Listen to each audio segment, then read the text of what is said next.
non-stop Vikings talk. It's Purple Daily on Score North and ScoreNorth.com. Purple Daily, presented by Surly Brewing Company. All right, welcome in to a live edition, a special live edition of Purple Daily, presented by Surly Brewing Company and TCL, one of the world's best-selling consumer electronics brands. They have a new lineup of award-winning TVs, delivering the most entertainment with stunning resolution, all at an affordable cost. Enjoy more of the things you love with TCL. And gentlemen, we are live on this, call it Black Monday in the NFL, because we have breaking news. The Minnesota Vikings, first reported by our good friend Tom Pelissero at NFL Network, have fired both Rick Spielman and Mike Zimmer. A full house cleaning after 2 consecutive below 500 seasons, no playoffs. This is where it's nice to have the former lead Vikings beat writer from the Star Tribune, so he can help put into context how major these changes are in Vikings history. The Wilfs did it. They let Rick Spielman and Mike Zimmer go this morning and are starting over from those 2 key leadership positions. So let's start with Zimmer first. That one was fully expected. It had run its course.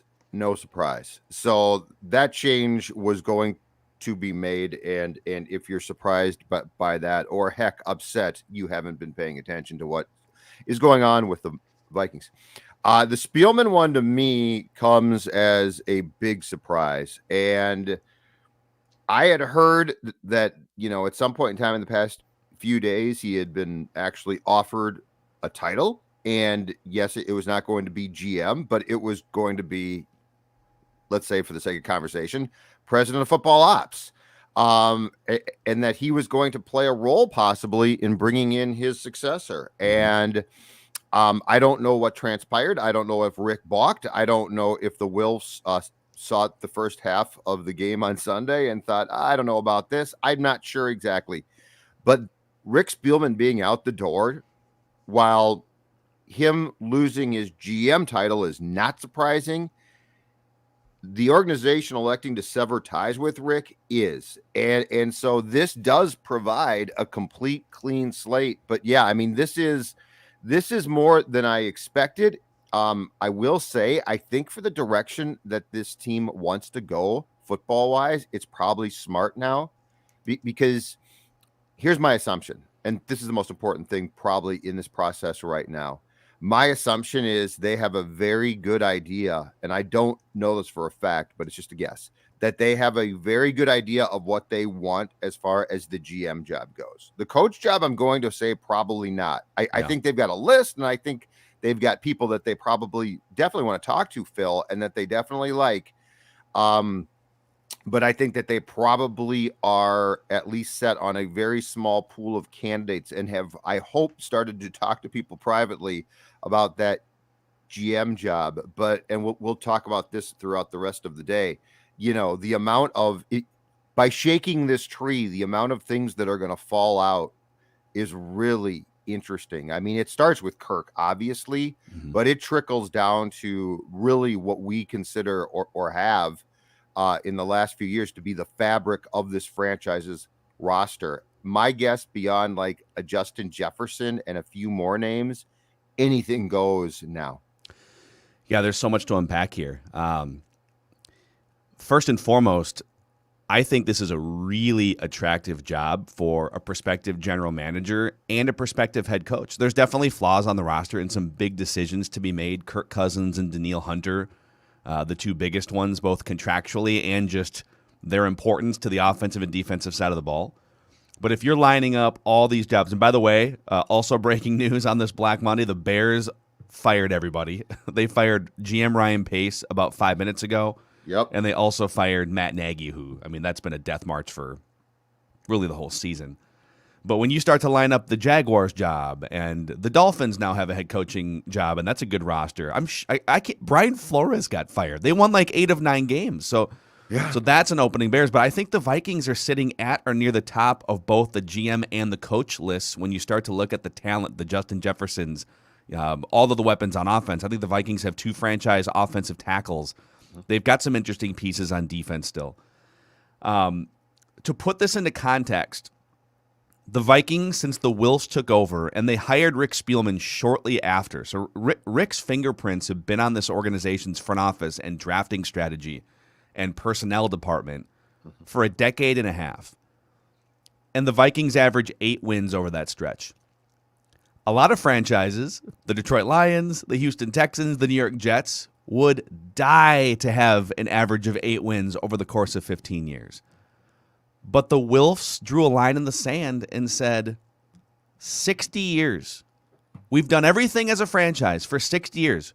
We've had great offenses. We've had great defenses. We've had Hall of Famers, Ring of Honor players. We've been to the NFC Championship game a handful of times in the last 20 years. Been to 4 Super Bowls back in the 70s. It's the most successful franchise maybe in all of North American team sports to never have won a championship. 60 years. An average of 8 wins isn't good enough.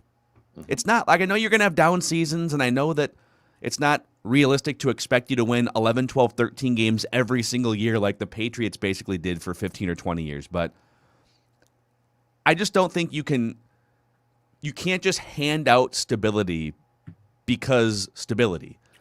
You have to earn stability. And the Vikings clearly reached a point in the Rick Spielman, Mike Zimmer era where there was a glass ceiling on how far they could go. It's like there's 2 different things here. There's, well, be careful what you wish for. You might wind up being a dumpster fire. And I think you have to be willing to take that risk if you know that the guys in charge, GM, coach, and I'll throw the quarterback in too, if all 3 of those key leaders and stakeholders are good, not great, how are you supposed to be great as an organization? I didn't think they would go this far. I thought the Wilfs would stop short of firing both those guys. And it sounds like, between your reporting and Jason LaCanfora and Jeremy Fowler, it sounds like they wanted to keep Rick in some capacity. And I'm sure all of this will get fleshed out over the next 48 hours. And maybe Rick said, nah, I can't. I mean, I'm either going to be the GM or not. Otherwise, I'd rather go explore other opportunities. But if the goal is to go from good to great, from playoff flirtation or make the playoffs, win a game, and then get smoked the second time around, if you want to go from that to Super Bowl caliber, it just became very clear that Rick Spielman, Mike Zimmer, and I think Kirk Cousins, that's not the trio to lead you there. And I think this move, while probably not the Wilfs' first move or first choice, because I do think that you're right, and I do think that their intention was, if they could keep Rick, to keep Rick.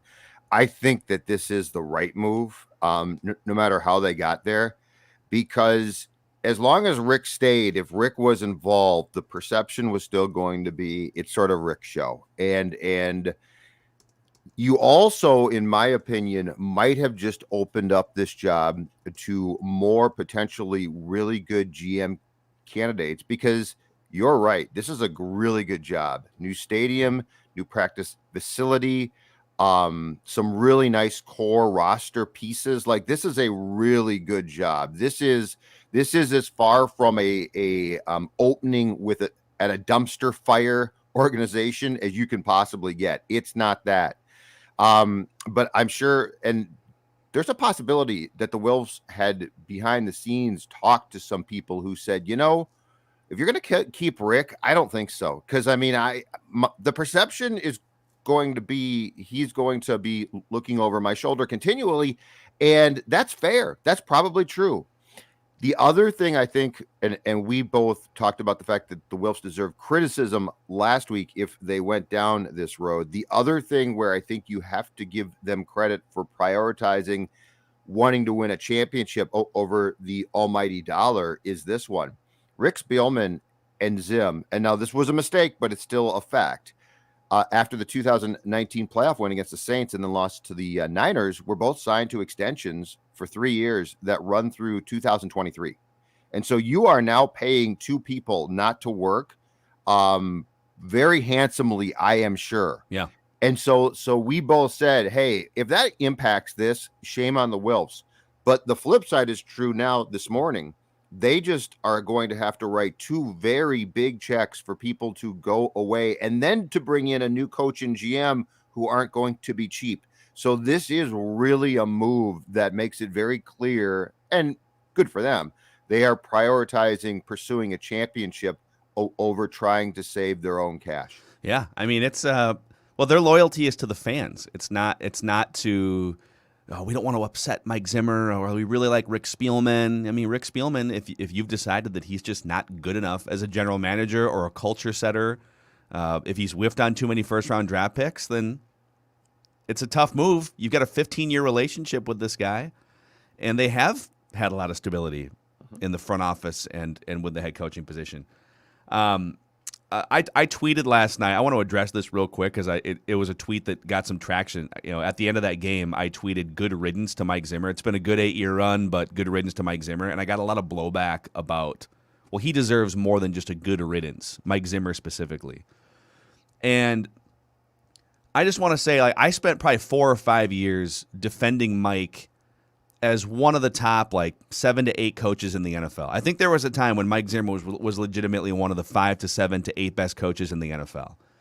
But as the last 2-3 years, maybe 4 years, if you want to just take the entire Kirk Cousins era, as that period has played out, he has become more stubborn. He has become less adaptable. I think he's become more disrespectful to his players publicly and privately. And to reporters who are just doing their job. By the way, it's not exactly like New York media, okay? When Pioneer Press or like Chad Graff from The Athletic is one of the nicest human beings on the planet, asks you a fairly pointed question, like, you don't have to clap back all the time. And so, like, these little things over the last few years have really worn on me personally, just watching this team. He rarely takes responsibility for the team's shortcomings. He's constantly referring to they offense, right? Or players. I try to tell the players this, but they don't pick it up. He rarely takes the bullets when the team comes up short or loses a big game. He's constantly deflecting. And ultimately, he valued nepotism over putting deserving candidates into the 2 most important coordinator positions on the team. And so maybe he deserves more than a good riddance because it's been a winning 8 years of football. Like, they're above 500, and they went to an NFC Championship game, and he's probably the 3rd best coach in Vikings history. But I'm just good on Mike Zimmer. He made millions of dollars. He's fine. He'll land a great defensive coordinator job somewhere. Ultimately, he hit a glass ceiling, and I don't love the way that it ended the last couple of years. I don't love the way that he treated people and the way that he deflected and refused to take responsibility. So that's kind of where I'm coming. How do you guys look back now and sort of view the Mike Zimmer side of this thing? Well, I think we need to put this into context because I saw your tweet, and your tweet might have been deemed harsh at one time. But here's the context and we've discussed this briefly, but now that Mike's been fired, it probably deserves to be fleshed out a bit more. I think your tweet applied to the Zimmer who coached this team from 2018 to 2021, because it's going to be, folks, imperative that we draw a hard line in the sand on his coaching tenure. Mike, 2014 through 17, had Mike teams. They were Mike-like teams. They were defensive teams. They were teams that attempted to embrace a rookie quarterback who Mike loved, who we found out in retrospect is the only quarterback I think that Zim ever truly loved in Teddy. And so that Mike was bristly, but he was a football guy who had things his way and did, I think, a pretty damn good job on and off the field. Like, I thought that team found a stability and a stride that was impressive. How can I put this without it seeming like it's blame?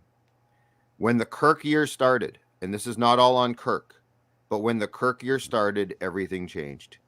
And in retrospect now, it changed the day of the press conference where Kirk was signed. And Mark Wilf was beaming. Kirk, obviously, beaming.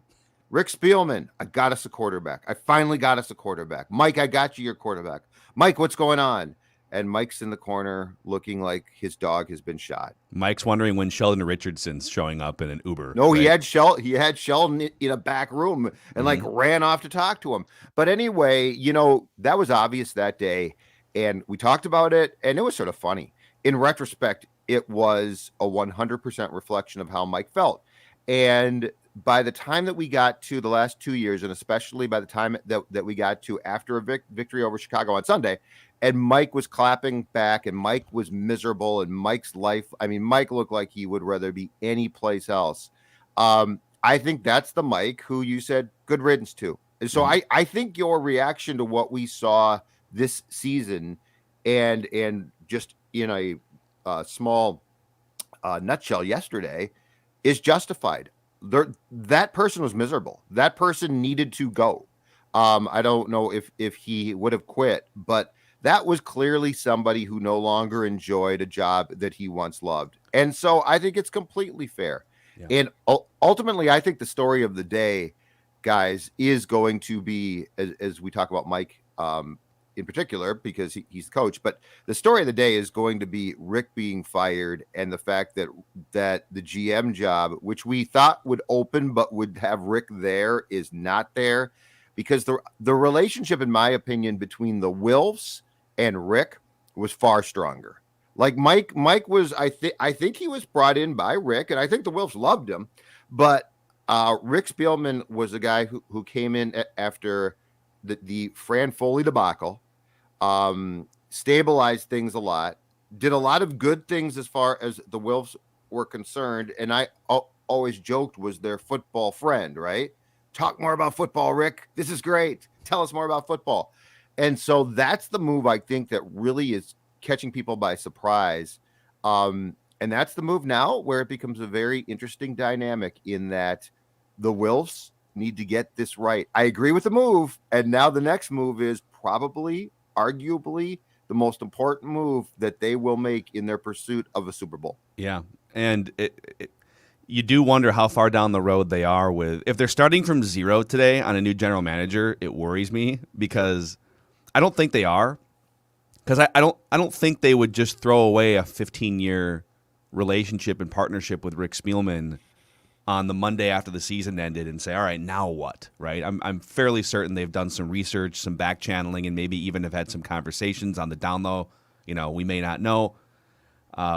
Because if they're starting from zero today, there's going to be the bullets are going to be flying in the next couple weeks. You've got, the Dolphins, that's a good job. The Bears is always going to be attractive. It's Chicago. You got a young quarterback in Justin Fields, and so you don't want to wind up with like your fifth choice as head coach because you started 2 weeks after. That's the thing. Like, if you were going to fire Spielman, you could have fired him 2 or 3 weeks ago. You know, I get hanging out of the head coach to just run practices and to run the game plans and to finish the season out, and they were in a playoff hunt up until a week ago. But if you knew that you were going to fire Spielman, you could have done it a month ago, 3 weeks ago. You could have done it at any time and gotten a head start on some of these conversations. So I'd like to think that they've gotten a head start. It just hasn't been public, and they can move pretty quickly here in the next few days. So we see all the comments coming in on the Purple Daily YouTube channel here. By the way, if you're watching us here, breaking news, if you're just jumping in this morning on a Monday, the Vikings have fired both Rick Spielman and Mike Zimmer. It's a fairly unprecedented move. I mean, correct me if I'm wrong here, but the last time anything like this happened, wasn't it Mike Tice, 2005? And then how much of the front office was blown out at that same time too, Judd? Gradually, some folks, but keep in mind, this team did not really have a GM for years. And so the front end of this move at one point in time couldn't be made. And to go back to, so the Wilfs watched Mike Tice operate as coach in 2005, fired him the day of the season finale against the Bears, and then hired Brad Childress shortly thereafter for 2006. And keep in mind too, Brad had say on the 53-man roster. And so Brad was the de facto GM. Fran Foley, who was a complete bust and was around, I think, from the time that he was hired in, let's say, January 2006 until May, he was Brad's right-hand man, which is what Rick came in as well. But the point is, the Vikings have flat out not been in a position through lots of their years to make this move because they didn't have a official GM. They've had people who help out. They've had people with nice president or VP titles for sure. But this is going to be, the Vikings had, and this is a credit, the Vikings with Rick and Mike had a pretty structured, GM, coach, scouting staff from that as well.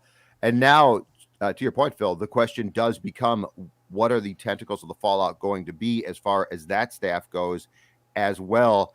And the other question is, was this the move that the Wilfs had in mind at one time for year after year after year, as George Payton turned down GM opportunities? Yeah. Because until he left for the Broncos after the 2020 season, I think he had turned down the Jets a couple of times. He had turned down teams and didn't get jobs. And we always thought this is the guy that they really like to succeed Rick. Now, we probably didn't think that Rick was going to be fired at that time. Nonetheless, though, a year after George leaves, this has the potential for far more of a reset now, because I think the expectation would be that the GM would keep a few people, but a new GM is going to make a lot of changes here. So yeah, this is a predicament the Vikings have not been in, though, in my lifetime that much, because Rick was really the first official GM that they had since I started to follow them in 78. Ordinarily, it was a coach with a ton of power and a different person who might have say. But this is the first time that they've had a GM that they can actually clamp down on and fire in a long, long time. You think, too, about just the way that leadership has eroded in this organization over the past 3 or 4 years. I feel like after Rick Spielman signed Kirk Cousins and, hey, this is my shiny new quarterback, look at this, and Mike Zimmer kind of bristled at it. Mike Zimmer publicly warned Rick Spielman at a press conference at the NFL Combine in 2018, be careful signing a big money quarterback that's going to take away from what we've built over 4 years. I think you're right. I think that signing caused just, I guess, an erosion of that relationship. And I think Rick then compensated the next few years off and on by deferring more to Zimmer and trying to please him in free agency. Okay, cool. Yeah, I know we need an offensive line, but okay, if you really want Michael Pierce and Dalvin Tomlinson and Patrick Peterson, and if you really want to draft Mike Hughes in the first round in 2018, right, like defer. And so you have a general manager who, after that signing, deferred a lot more to a head coach. And then you have a head coach who essentially ignores the offensive side of the football, tried somewhat successfully for years to bring in former head coaches to run the offense, right? Norv Turner, Pat Shurmur, and that actually worked pretty well. Just, okay, someone who has run a team before who knows offense, I'm going to outsource this to you and delegate it to you, and I might pop in once in a while to tell you that you should run the ball more. And then eventually Mike, in terms of the devolution of leadership, eventually moved away from that and started hiring people's kids, right? Well, his own kid to run the defense, and then Gary Kubiak's kid, 34 years old, never called plays before, to run the offense. So you got Zimmer, who's an absentee coach on 50% of, you could even say like more than 50%, because offense is so important in today's NFL. And then from a quarterback perspective, you got a guy who makes 20% of your salary cap who just works here, who has no interest in being the leader that a Russell Wilson or an Aaron Rodgers or a Joe Burrow or a Tom Brady are to their teams. And so in the end, you either have inexperienced coordinators who are in over their heads because of nepotism and their last names, a head coach who essentially ignores the most important side of the football and then plays the blame game and throws his 34-year-old coordinator, who he hired, under the bus week in and week out. And then a quarterback that watches all this happen and kind of shrugs. He's like shrugging shoulders emoji guy, like, I don't know, I just work here. I don't call the timeouts. I don't know. Whatever. Sorry, Justin. We were trying to get that record, but they called a handoff, and there's nothing I can do, right? Meanwhile, Tom Brady is literally yelling at coaches on the sideline saying, I'm not leaving the game until Gronk gets his $500,000 bonus. I'm completing a pass to Gronk, and then I will exit the game, right? Leadership. And it's just a bunch of dudes who work here and don't want to actually lead, from the GM all the way down to the coach, to the coordinators, to the quarterback. And I'm glad that they are blowing this thing up today. Real quick to reset, a few people saying that they need a Surly here on this Monday morning. Now Judd's about to go feed some Surly to his dog. But, I got. I'm close the door. The dog just melted down. Mailman's not here yet either, so I don't know what Stella's. Sounds like you is. need a Surly. That's what it sounds like to me, Judd. Oh boy, you know what I had last night when I got home? A couple of my favorite Surly Furious IPAs. Now here's the great thing: if you're a true Vikings fan right now, you're not Surly and you're not Furious, but you know what you do feel like doing? You feel like celebrating. You feel like celebrating because to new beginnings, right? Let's cheers. It is exciting. It's exciting. It is. It's a reset. Let's cheers new beginnings. Surly Furious allows you to do exactly that. And so, yes, today is a day. It might be a Monday. Drink responsibly, of course, but it's a perfect day to cheers some Surly, and in particular, Surly Furious or Axeman. If you do the Axeman, do Very it at fitting. home. That's exactly right. That's a good beer. That's a real tasty beer. Yeah. Also, a shout out to our friends at Federated Mutual Insurance Company. Listen, if you're looking to maximize your business, you can either fire key leaders or you can tap into a great insurance company that will offer you frontline protection and peace of mind as a business owner. So Federated's been around. They're one of us based in Minnesota, and they've been around for over 100 years providing great resources and tools. Check out My Shield, an online resource to help your business with risk management needs at federatedinsurance.com. And remember, at Federated, it's our business to protect yours. This is Purple Daily. If you're new, Phil Mackey, Judd Zulgad, our executive producer, Declan Goff. This is daily Vikings entertainment and therapy for you guys. Vikings Vent Line yesterday was 2 hours of just looking forward and looking ahead. And there's a few episodes last week on both Mackey and Judd and Purple Daily of us going through different candidates for potential GMs and coaches. And I just want to throw a few of these. I know we've all kind of thrown out the names like, all right, if you had to hire someone yesterday on Ventline, Declan is in the Kellen Moore camp. I said Byron Leftwich. Judd, did you say Leftwich as well yesterday? Like if you had one candidate, who are you hiring as a head coach? I don't even remember. I think I did. Peterson or something? I don't know. Himself, I don't remember. Judd Zulgad. No. I'm not coaching. I'd like to be in charge of the franchise, but I don't want to coach. So some of the candidates that you're going to hear about this week are the ones we just named. Eric Bieniemy is a name that's going to keep surfacing. Plus, he has ties. He used to be an assistant coach for the Vikings, running back coach. Brian Dable, offensive coordinator, Buffalo Bills. Nathaniel Hackett is a really interesting one. He's in his early 40s. He's the Packers offensive coordinator. There's just a lot. There's a lot that's been written about his unique leadership that just a lot of players from Buffalo, Jacksonville, and now Green Bay just swear by this guy as a leader. Now he doesn't call plays. LaFleur does, and so that's going to be a concern. And I'm more interested in your leadership ability than your technical ability to call plays, but it would be nice if you had some sort of experience calling plays. And the name that I think is going to get poo-pooed a little here that just came off the board in Miami and he's available now is Brian Flores because he's a defensive background guy. But again, he has done an amazing job leading a rebuild in Miami that has turned into 2 seasons above 500. I know they missed the playoffs. Sure. And they got off to a really slow start. But Brian Flores as a leader is really interesting to me, even though he comes from the defensive side of the ball. I just like leadership should be the number one trait. Yes. And then ideally you also have an offensive mind. But if there's a huge gap between Brian Flores as a leader of 53 men and an organization and some of these offensive-minded guys who've never been head coaches before, yes, I wouldn't dismiss the idea of Brian Flores. I saw a tweet last night. I'm trying to remember who tweeted it because it was so smart. But it was exactly right. And it basically said what you just said, which is your goal with the head coach should be to get the right man or right person to do that job. It shouldn't be, well, can you call plays or can you? Now I bring up the Hackett concern because the Vikings hired Childress in 2006, who had been the OC for Andy Reid in Philadelphia, but he had not called plays, and that did not go well. But this tweet, which was just spot on, said that if the Pittsburgh Steelers or the Saints, when they hired respectively Tomlin and Peyton, if they had been like, we got to have this certain one guy, they wouldn't have hired either one of those guys.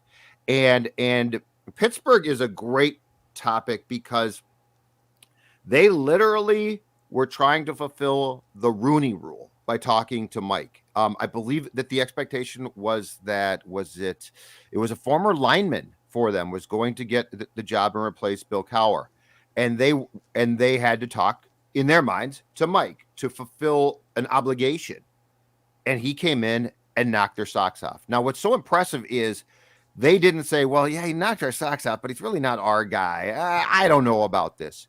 This was a guy who was a young man who had been a DC for the Vikings for 1 year, had been a position coach besides that, and they said, holy cow, this guy has the it factor. They didn't say, look at his technical ability to call plays. And no, he's a leader. And you know what? And you know what he did that was so impressive? What he did, and this all goes back to, can you identify the right person to lead your team, is Mike Tomlin had been hired by the Vikings in 2006 because he could run the Tampa 2, and the Bears had just been to a Super Bowl.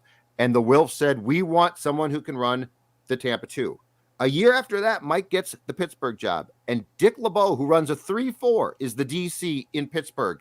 And Mike's like, we're not changing that. Works perfect. Yeah, let's do the it. 3-4, which has nothing to do with the Tampa 2. But I mean, those are the type of things like when, because Phil, you're right. We get super, including us, we get super caught up in, well, oh man, you need an offensive guy. And I think it's partially in fairness because Mike has bristled against that side of the ball for so long. So it's hard not to say, well, let's embrace the offense a little bit more. Yeah. But yeah, if you go now and look at who is the right coach is the right person. And that goes back to what we talked about on Vent Line yesterday, which is the right coach is the right person. But the most important thing is to get the GM who understands that as well and who can work hand in hand with that coach. Because what we saw the last year and probably the last two, or heck, since the day that Kirk walked in at the door, we really, in my opinion, saw a GM and coach that were working in opposite directions, and that don't work. Those three people need to work for the same goal: GM, coach, QB. Yeah. And we have seen a firsthand example of what happens when that does not take place. And everyone can be very talented. And I think the moral of the story is that doesn't matter if they don't work as one. Yeah. Just thinking about the Rick Spielman thing for a second here too. Because I'm not reporting this. This is just educated speculation here.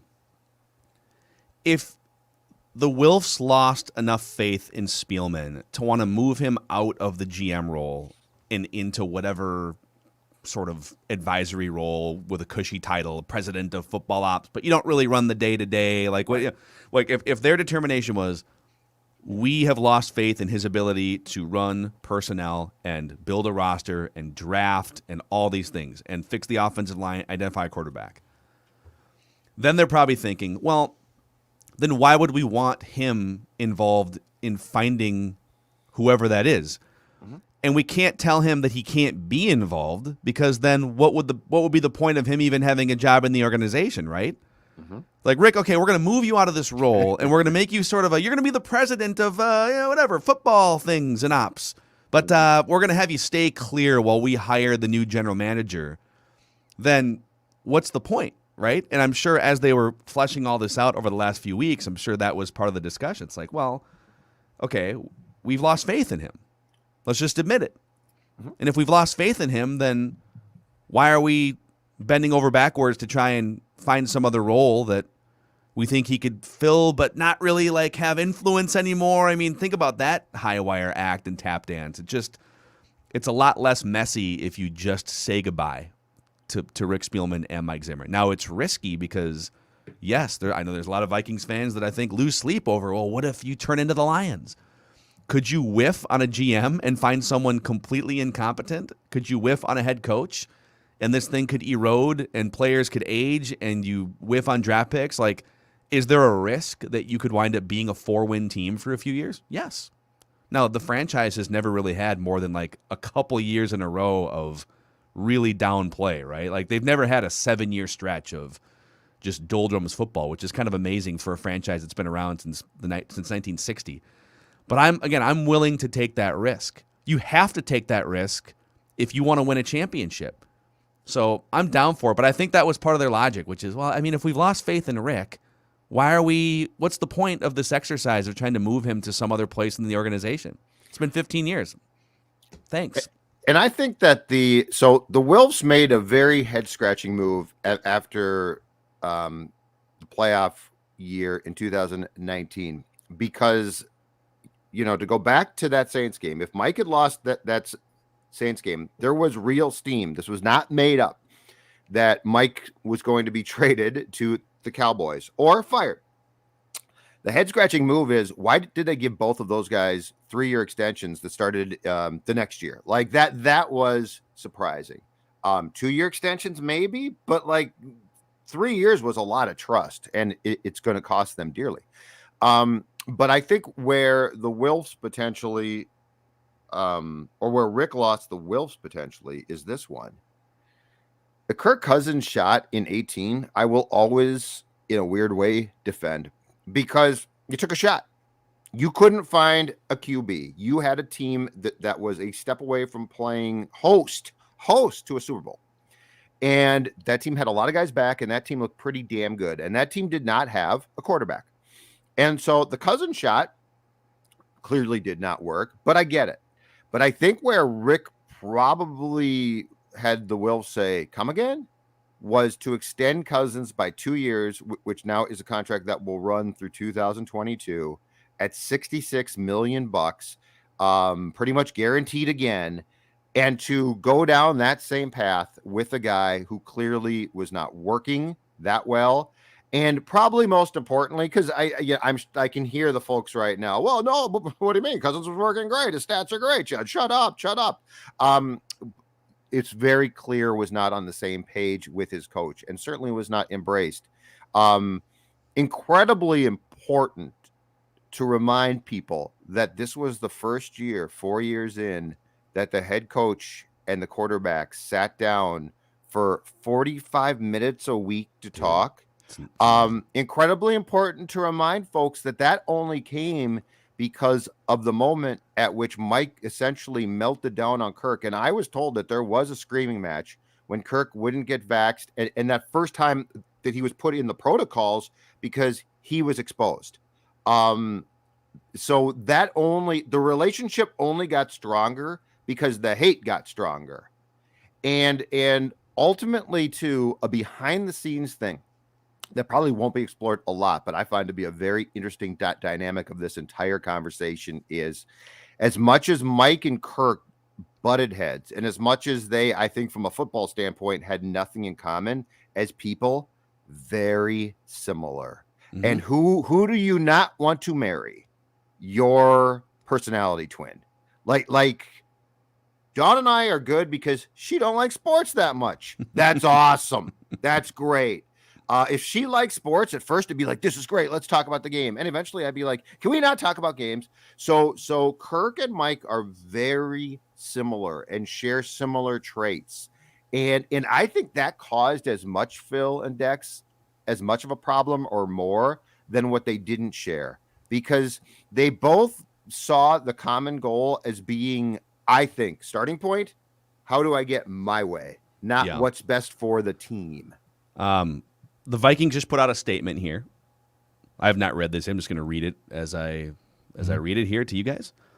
Statement from the Vikings ownership group. This morning we met with Rick Spielman and Mike Zimmer to notify them we will be moving in a different direction at the general manager and head coach positions in 2022. We appreciate Rick and Mike's commitment to the team's on-field success, their passion for making a positive impact in our community, and their dedication to players, coaches, and staff. While these decisions are not easy, we believe it is time for new leadership to elevate our team so we can consistently contend for championships. There's more to the statement. I'm just going to stop for a second. Thank you. Yes. See? There you go. I'm going to read that last sentence again. Yep. While these decisions are not easy, we believe it is time for new leadership to elevate our team so we can consistently contend for championships. Yep. Did you say champion? Did you say the Wilfs want to win a Super Bowl before they die? So now it looks like the Vikings align with their mission statement with Purple Daily here. We all just want the Vikings to win a Super Bowl before we die. Okay, that should be their new. They should plaster that all over the practice facility. We wish both Rick and Mike and their families only the best, and their coordinators only the best.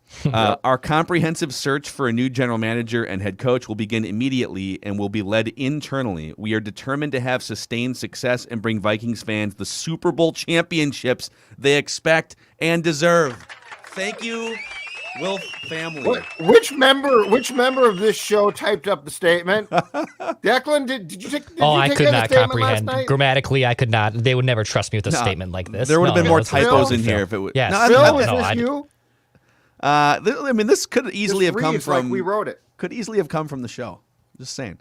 A lot of people say, "You guys think that you have any influence?" No, I mean, no, but maybe I don't know. I mean, they clearly want to win championships. We want to win championships. That's great. That's actually really good. That's hilarious. How close that is to what we've been saying for 2 years now.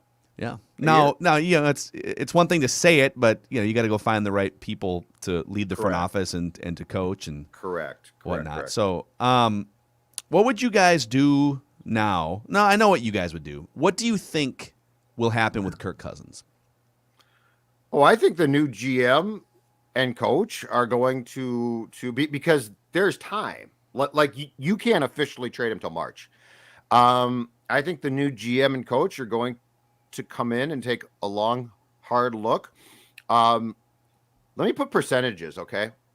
Because I think percentages are fair. Because I don't think it's fair to say without knowing who's going to get the GM and coaching job that they are 100% going to trade him.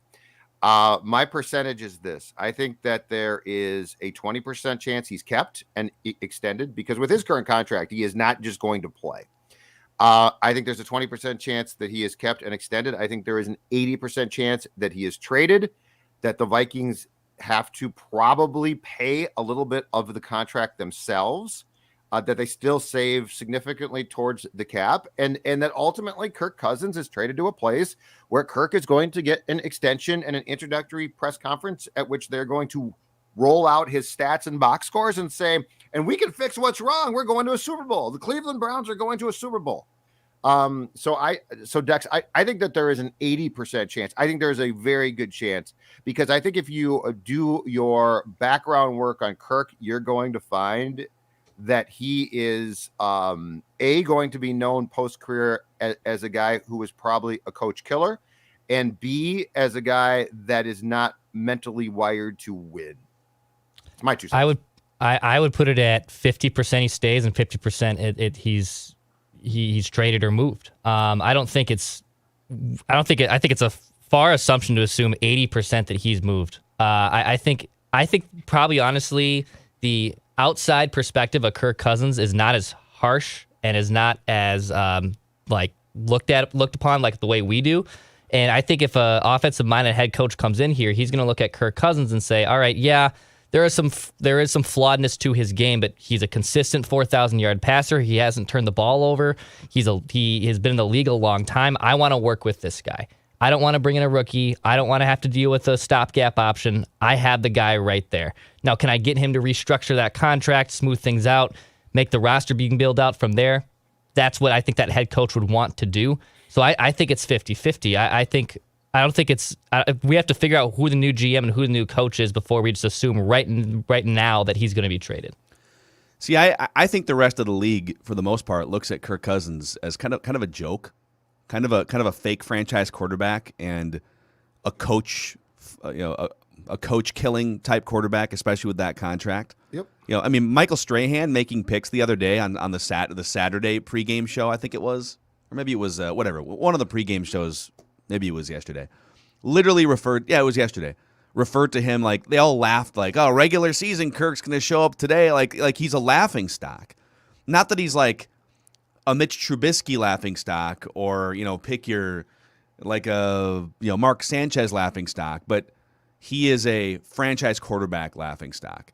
Yep. So I think that makes it a little harder to move him. And you got to keep in mind, when he was available in free agency to all teams who need a quarterback, and there were at least 10 of them in 2018, The only two teams that were really in the bidding were the always quarterback desperate Vikings. Let's be honest. Basically since Dante tore his knee up, it's just been a year to year. Who are we going to find in the draft? Who are we going to find in free agency? We've just been desperate for 15 years. And the New York Jets, one of the most embarrassing franchises in all of professional sports. The credible teams that had higher football self-esteem were not interested in Kirk Cousins in 2018. Now, could you find a team? I actually think a team like the Lions. I don't know if they would complete an interdivision trade, but if you're a team like the Lions and you were already comfortable with Matt Stafford for 10 years, Jared Goff is kind of a train wreck. You could do a lot worse than Kirk Cousins, and you could find a way to restructure his contract for 3 years. But I don't think there's any chance a new general manager and head coach combination is going to walk in this door and say, let's extend Kirk Cousins for 3 years to smooth out that cap hit. I think they're going to say, let's find our own guy in the draft. If we have to do a bridge quarterback thing for 1 year because we don't love the 2022 draft, that's fine. Is there a percent chance that they could play him on a bloated cap hit in 2000? Like, could they just bite the bullet in year one because there's no expectations and he plays for $46 million and then you're done with it after the year? I think there's a greater than 0% chance, but there is no way a new GM, maybe you're getting your first opportunity as a GM or your first opportunity as a head coach, that you're going to say, I'm going to sign up for 3 years of Kirk Cousins because I believe, contrary to 10 years of evidence, that he is a hidden franchise quarterback and he is the solution and everything else around him has been the problem for almost a decade going back to Washington. I ain't rolling those dice if I'm a new GM or a new coach. I think part of the thing too is the Wilfs are done with Kirk. I think that second extension got Rick in trouble, and I think that the Wilfs, look, you don't have to be a football savant to watch this guy on a weekly basis and realize that he's not the answer and that he always has an excuse set. Again, Mike and Kirk are the same in lots of ways, and that includes it's always somebody else's fault. And so if you're around Kirk, you catch on to that quickly. The Kirk stands are not around Kirk. They see the stats.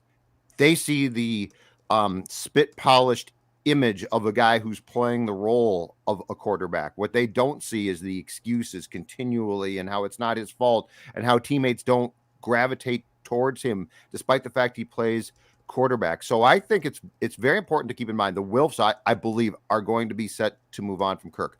The other thing is Rick is clearly being fired today. He is being shown at the door.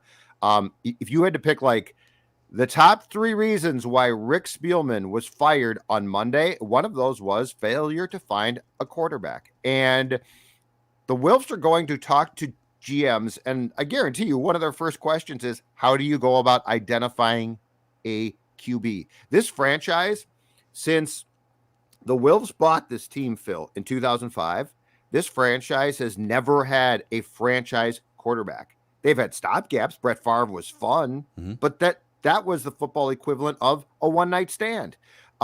Teddy was supposed to be, his leg blew up. Okay, we got Bradford. And are all those things Rick's fault? Absolutely not. But are the Wilfs going to ask GM candidates, how do you go about vetting quarterbacks? How do you go about the process? How did Rick miss so badly on Ponder? How did Rick miss so badly on Kirk Cousins's intangibles? Like, those are questions that get asked. And so, yeah, that the reason why I believe that there is an 80% chance that Kirk is traded is because I don't think the Wilfs are saying, okay, yeah, we got rid of Mike, right? Mike's gone. We got rid of Rick. Let's keep Kirk. Right. Like they just made the determination that good isn't good enough anymore. In their statement, they literally said, "Hey, we think these guys did some really good work, etc., but we want championships." And they said it twice in the statement, the 3-paragraph statement they just sent out. They used the word Super Bowl and championships. And so if they just fired 15 years of Rick Spielman, who averaged 8 wins per season and went to the playoffs, whatever, like 6 times or it was, every other year or so. And they fired Mike Zimmer, who was above 500 as a coach. Mike Zimmer was like, what, 15 games above 500, yes, something like that. The record? Yeah, the record. And they said, that's good. That's good. It's not good enough for a franchise that wants to win a Super Bowl for the first time. And to your point, are they going to make those decisions and then go look at Kirk and say, I know that his teams are exactly 500 over 120 career starts. Remarkable. And he's a good quarterback. He puts up some numbers. But he's not great. He's not a championship caliber leader, quarterback, improviser. Right. He doesn't rise up against pressure like other great quarterbacks do or other good quarterbacks do. They're not going to look at him and say, but he's the one. He's the one that we're going to keep and build this thing around. So, correct. And like I just said, a new GM and a new coach, this might be your only shot. Are you going to hitch your wagon to a 3-year Cousins extension that carries him through age 36, 37? Or are you going to want your own guy? And if I'm right and they're not going to extend him, then they have two options. If they're not going to extend him, which I guarantee you they won't. Yep. They either have to play him on a $46 million cap hit or 45 or trade him. Mm-hmm. And, you can sort of deduce what's going to happen. So off this news as well today about Spielman and Zim being shown the door, can we also clear up one thing that I think that our listeners and viewers who watch us on Purple Daily completely get, but I think that there's a faction that doesn't, and that is this: fans make a difference. Fans' apathy, fans' anger, fans saying enough is enough makes a difference. Today's changes, both of them, I think Zimmer was gone regardless. But, it was very interesting that when things were floated by me and others throughout the last couple of weeks that it looked like Rick might be retained in a different role, there was a lot of, are you serious? No, time to make a change. And you know what? Probably right. Mm-hmm. The Wilf see that stuff. People that run this team see that. And so don't sell yourself short. Like if you're not just a blindly loyal fan who you spend money, you buy merchandise. If you're pissed off, it's a big deal. And so I think part of the reason why Rick is gone too was not fully, but partially. The Wilf see that stuff. That stuff makes a difference. They need you. You're important. And so this whole thing of, Mackey and Judd and Declan, who cares what you say? I am not for 1 second patting us on the back, but what I'm saying is the very mission statement of this entire show was just reflected in a statement, and I'm not saying that we dictated it, okay? But the team is basically I typed it. I'll admit. I'll say okay, it. I typed it. Guilty. I typed it. I freaking typed it. I think Declan tried and he misspelled like 2 words. Okay. I gave it to Phil. Phil proofread. Like, all right, Dex. Let me just give it the. Where's my Vikings flag?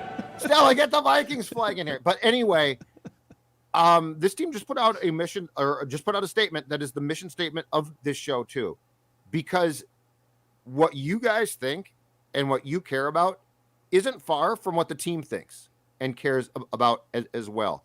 And so I think that today is a sign for everybody who's like, who cares what Mackey, Judd, and Declan and the rest of you fans think? We're drinking our purple Kool-Aid. The reality is the team is in the same boat as you, and what you think matters. Yeah, it does matter. It does matter. Do they sit there and obsess and read every comment and listen to every show and radio show, podcast, whatever? No. But fans collectively have a voice. And the team's loyalship to fans is greater than its loyalship to employees that run the front office and the coaching staff. And you saw that come to fruition today. The Wilfs have a great relationship with Rick Spielman for 15 years. That's that's one of probably the hardest decisions they've had to make in their careers, including all the other industry, real estate and everything. And they did it because, and we'll see if they can follow up and deliver on this, but they did it because they want to win championships. They want the fans to experience championships. And I think they've always been pretty darn good owners, but I think this just exemplifies where they're at as an ownership group. They're not looking, I don't think they're looking to recklessly just shake things up and fire, there's other owners that are, the Dolphins just fired Brian Flores, and you see this happen in other organizations. They're not reckless, they're calculated. And I love that they made their mission statement clear about championships and Super Bowls today. Judd's mission statement has been clear for a couple months. He's here to lose weight, all kinds of it. That's exactly right. And thanks to my friends from Livia Weight Control Centers, I've done exactly that. That down 30 plus pounds. 30 plus pounds. That's right. And I'm going to get down to 200 pounds. I'm about 208 right now. And the best part is because of my friends at Livia, I'm going to stay there. And when it comes to shedding those pounds, there is no better feeling than saying, I did it. What I want you to do, ladies and gentlemen, is take the Livia I Did It 8-week challenge and get your first 8 weeks for free. In my first 8 weeks, I lost 26 pounds. So what I'm telling you right now is you have the opportunity by about March or so to drop 26 pounds, and those 8 weeks are free. Call today, 855-GO-LIVEA, or go to livia.com, livia.com, 855-GO-LIVEA. Give them a call. Check it out. And I'm telling you right now, if you want to drop the pounds, it's an easy, productive way. The coaching is fantastic. If I can do it, you can do it. Livia.com. Nice. Who right now are like your top three? I'm going to give you my four right now. The four coaches I'm the most interested in. Love it. GMs are a little more obscure. There's some great articles out there. We read one of them late last week. And I think it was Purple Props on Saturday. You know, there's a lot of GM candidates out there that are just not household names. You've never heard of them, but they're behind the scenes. One of them is actually Dan Morgan, the former linebacker for the Carolina Panthers, and apparently he's been a fast riser as a front office guy. So that's a name to keep an eye on. Louis Riddick is always floating out there, but he also hasn't worked in a front office in like 9 years. Yeah. Thomas Dimitroff, brought the Falcons to a Super Bowl.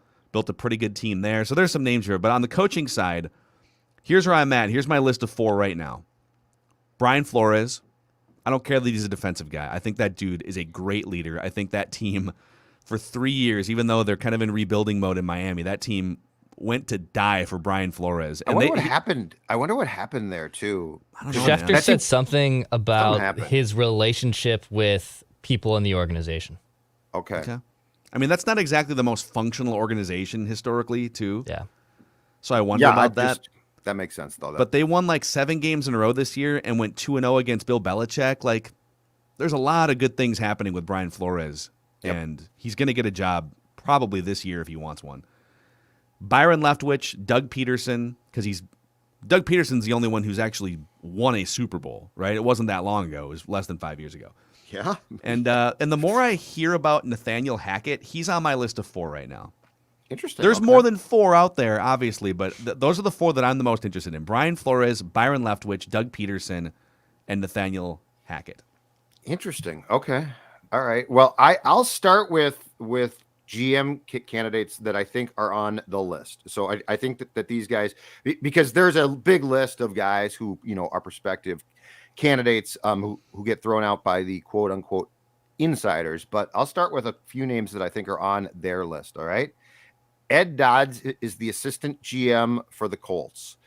He is a lifer as far as the scouting thing goes. He's not that old. I think he's in his early 40s, if I'm not mistaken. But he's well respected, given a lot of credit for developing the Colts as far as what they've done in the draft. I think if he will leave, he will get a look-see. The second name, and this will pique Dex's curiosity. The second name we've talked about a couple times before on Purple Daily. His name is Will McClay. Will McClay. He is the Cowboys VP of Player Personnel. He's been there a long time. He had a chance to talk to the Texans about their GM job last year. I believe he turned that down, but that's the Texans. They're incredibly dysfunctional. The Vikings aren't. Clearly, the connecting the dots there is McClay and Declan's guy, Kellen Moore, the OC. So that would be an interesting one. A name that I don't think has been brought up too much has been thrown out, though, and this would be probably tied to Doug Peterson. Eagles Director of Player Personnel, Brandon Brown. He's young, he's respected, and I don't think Peterson's falling out in Philadelphia extended to the entire front office executive staff there. So I think Brandon Brown and Doug are on pretty good terms. Brandon Brown, and then the last one is the Arizona Cardinals VP of Pro Scouting, Adrian Wilson. Mm-hmm. The last three of those names I gave you, minority candidates. And let me again say this. The league would love that. But I think just from a standpoint of forget like black and white for a second, I think that because this league has been so slow to hire minority candidates for really important jobs, there is a slew of incredibly smart young people who could be great. So instead of being like, well, let's go get recycled guy. He's and we know him, right? Like we've seen him at some cocktail parties. Mm-hmm. There are guys who flat out, and I'm not saying they deserve a chance because of the color of their skin. I'm saying they deserve a chance. Like they're good football people. And they have not gotten a chance. If you can hit on the right guy, I think it is. I think that's an area that is ready to explode with candidates who could be absolutely great. Yep. So I'm not suggesting this because it'll look good. I'm suggesting this because I think it's an untapped area that's filled with good candidates. Yeah. Those are all interesting names to keep an eye on here over the next week or so. I just want to read a few more tweets here. So you'll notice that, and you're probably going to hear from more Vikings players, offensive, defenses, but Vikings defensive players over the last 8 years largely love Mike Zimmer because he's truly immersed in the success of their side of the football. Chad Greenway just tweeted out, Zimmer is a hell of a football coach. Best X's and O's defensive coach I've ever seen or been around. Loved playing for him. Sucks when guys lose their job, but he'll be a hell of a head coach or defensive coordinator somewhere. A lot of families getting that call today. Next chapter. And I think, like, if you asked Everson Griffin, if you asked Brian Robinson back in the day, right? Daniil Hunter, Xavier Rhodes, Harrison Smith, like these guys, Eric Kendricks, these guys will all die on a hill for Mike Zimmer as a defensive coach. I don't think you would get this same sentiment from former and current offensive players. And therein lies part of the problem, right? Maybe the biggest problem. That those guys, and not that all of the offensive players hate him or whatever. I mean, you hear praise, but the defensive players you're going to hear from love Mike Zimmer. Sage Rosenfels, former friend, still a friend, but like former contributor on Purple Daily. He's saying the new GM and head coach will want to trade Kirk Cousins. I don't think any team will want to pay full price for his contract, much less give up draft picks for it. Feels like an Osweiler type trade waiting to happen, and that's the best case scenario. So he's saying the Vikings might have to attach picks to Cousins. Yeah, I don't agree. Disagree completely with that. Because I think a team would be willing to extend him for a year or two, like the Broncos or somebody. Now, maybe you're not going to get a Matt Stafford type haul unless there's a Jared Goff contract you're taking back. Sure. So it just depends on what teams. I mean, if you make a trade with the Browns and you take back the Baker Mayfield 1-year deal or something, then it changes the picks. But I think a team's going to look at Kirk Cousins and say, he's a pretty good quarterback. We can completely. Get him in here, lower that cap hit, get him into maybe a 2-year, 3-year contract, and we'll see what happens. And if you got to talk to Kirk will tell you everything the Vikings did wrong. So like Kirk can convince you, oh, you're right. Oh, yeah. Yeah. Canton, here you come. Yeah. Man. So much. We're on a text thread here too. And as we get information that's pertinent, like we will relay it to. But it sounds like the radio station down the street is having a hard time with this one today. I think they've just moved on now. It's time. I can't confirm, but our YouTube commenters are saying there might have been some tears shed. No. That's what our YouTube commenters are saying. I mean, Zim got emotional. Well, they're business partners. I think they're supposedly, yeah. So, Dex, what do you want to? I know we're gonna get to Mackie and Judd at some point. We're gonna hear from our friend Randy in Cottage Grove. I'm told has a special kind of stable today. I wonder how he's doing. A bottle stable. He DM'd me. And he's spirit stable. Yeah. He can DM? Well, he's on Twitter all the time. He's on Twitter all the time. Tweets. I know. I didn't know he figured out the DM feature. Yeah, I'm a little surprised by that, too. I know he's on Twitter, but I mean, he can barely spell on Twitter. It might have been an accident. I don't know. That's true. Yeah. That's a good point, Jacqueline. Yeah, you never know. We could probably wrap this live episode here and collect ourselves, and then get back to Mackie and Judd. And then there's going to be so much more on Purple Daily this week. I mean, this just opened a floodgate for the next 3 to 4 months of how to rebuild this franchise, and we are excited for the new era. The entire roster, Phil, you're exactly right. Like, this is the entire roster. There are very few jobs on that roster now that are completely secure. Okay, so Stephen Ross is the Dolphins owner, right? Yes, and you're right. He's not super functional at times. So he's not. He did say this about Brian Flores getting fired. We need communication and collaboration in the whole organization. You know what I bet that is? I bet that starts like so many of these things do. I bet it starts at the quarterback position. I bet there was disagreement on Tua. Because Tua's not great. Yeah. But I don't know that how quickly do you bail? So he did say about Tua, quote, this is Stephen Ross, Dolphins owner, I have a lot of confidence in Tua, and the next head coach will work with him or whoever else. Or Deshaun Watson.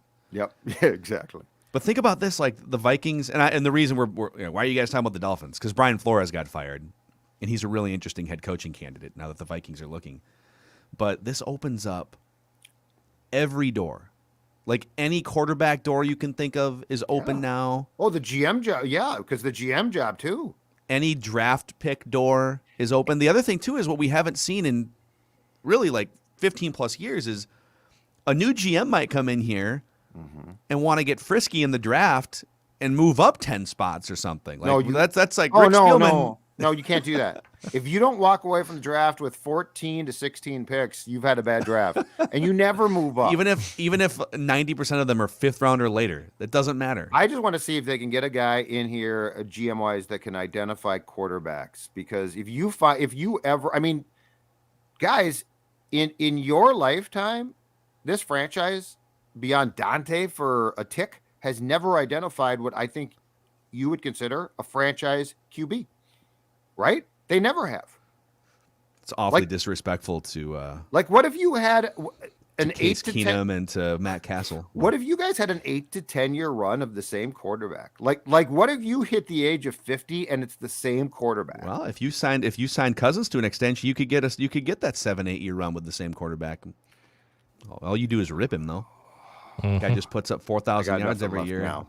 Did you know, by the way, people were having this epiphany on Twitter last night. Did you know that Kirk Cousins' stats in 2021 are nearly identical I saw that. to Brett Favre's stats from 2009? Yeah. And the difference was that the Vikings' defense was 100 points better in 2009. Yep. That's the main difference between Brett Favre at his peak and Kirk Cousins is defense. I completely forgot in 2018 and 19 when the Vikings had top 10 defenses around Kirk. Completely forgot that happened. That's a weird thing. Well, we don't talk about that. We don't talk about got it. That's not anything. You know what? Kirk You know what? Now is not that. Oh, all right. New rule on this show right now. New Kirk rule. We will all take the tack to Kirk that the Vikings are going to need to take when their new GM is in place, which is this guy. You know what? It didn't work out here perfectly, but this guy's incredible. What an incredible! So you're saying what a great person. I'm saying we need to pump his tires for the next 2 or 3 months. When you have an employee that you don't like, and he comes and says, "Phil, I'm about to I'm talking to this station," and that sounds like a great opportunity. Declan, you should. And then jump they call on that. you, and then the station in St. Cloud calls Phil, and they're like, "We're looking at Declan Goff as our St. Cloud. midday host. What do you think?" Phil's like, "He's unbelievable. I hate to lose him." I'm going to be careful not to name names here, but I had a high up manager tell me a story one time. This is from like a long time ago that they were on the verge of letting an employee go who oversaw one of their departments. And the employee came in one day and said, "Hey, so I got an offer. I got an opportunity." But 4 words came out of his mouth, and this manager stands up, puts out his hand. "That sounds like a great opportunity. What a life-changing opportunity Kirk, for I you hope and your you family." really enjoy Cleveland. Well, I'll tell you. Listen, if this is going to be the the winter of pumping Kirk's tires here before free agency hits and before the trade season, then the first place I would look is yesterday in the second half when the dagger doctor himself, the secondary slayer, the fourth quarter pharaoh, collected his third fourth quarter comeback of the season and the 14th of his career. He is the Colossus of clutch, the deficit demolisher, and he's coming to an AFC West team near you. That's right, Denver. You can get your hands on North? the late game luminary. What about the Browns? Come on, there's going to be competition. The there's Browns, competition here. You want the 2-minute Terminator, Kirky McClutcherton? Yeah. By the way, for the Kirk stands who are like, well, I mean, look at the comeback against the Lions. Yeah. If you watch the end of that, and I know they lost, but Justin Herbert brought a tear to my eye. Dude, oh my God. Like that's what we're talking about, folks. And here's the thing too. When Phillip Rivers, when the Chargers decided that, all right, Phillip Rivers he still wants to play, but like we're good here, right? Well, where are they going to get another quarterback? Oh my God, how can you possibly find someone? I mean, Phillip Rivers is like a top 12-ish guy, right? Like you hear this all the time. What are you going to do? Why would you move on from a top 12-ish guy? Well, you might whiff. You might wind up with a Daniel Jones or somebody, but you also might wind up with a Justin Herbert. You might wind up with now Kyler Murray was a number 1 pick, and Joe Burrow was a number 1 pick, and it's going to be tough to move from, is it 12? They're picking 12th. Yeah, they would have picked 1. 9th, I believe, if they had. And there are no Joe Burrows in this draft, but there are some interesting guys. I was actually watching a bunch of Carson Strong YouTube videos last night. Our guy Tyler Fornes from You Climbing sent me the that Pocket. note. I also dipped in. There's some. I know there's not like a Joe Burrow ironclad, but like Malik Willis, if given the right development and offensive staff, Carson Strong, dude throws the ball 70 yards on his heels. Like there's some guys. All right. I also felt Carson Strong, and I don't know where he's projected, but I also felt in watching the highlights from 2021, he's a pocket guy, but he's got pocket presence. Like he can feel the pressure. Mm-hmm. I like that. That's a good sign. But anyway, I'm just saying when I saw that in the Chargers game last night, it brought a tear to my eye. Yeah, that was amazing. That was a fun game last night too. I think people are freaking out a little bit too much about the Staley timeout. The Raiders were going to run the ball, whether they snapped it timeout or not. Right. And so Staley called timeout to get the right personnel on the field to defend the run play. Right. And Emmanuel Acho from Fox Sports, he does like Fox Sports 1 stuff. He did a great video explaining the mistake was that he took a linebacker off the field and replaced the linebacker with a defensive back, and for that reason, there was just like a gaping hole in the run defense. The timeout was like overthinking personnel, and didn't they know it was a run? But they knew a run play was coming. Yeah, but they have a run. Apparently, they have a run defense package that involves only one linebacker. It's more like a dime package. So which I don't know. Because that sounds weird to me. I think it even confirms more that Staley was an idiot for putting the wrong person on the field.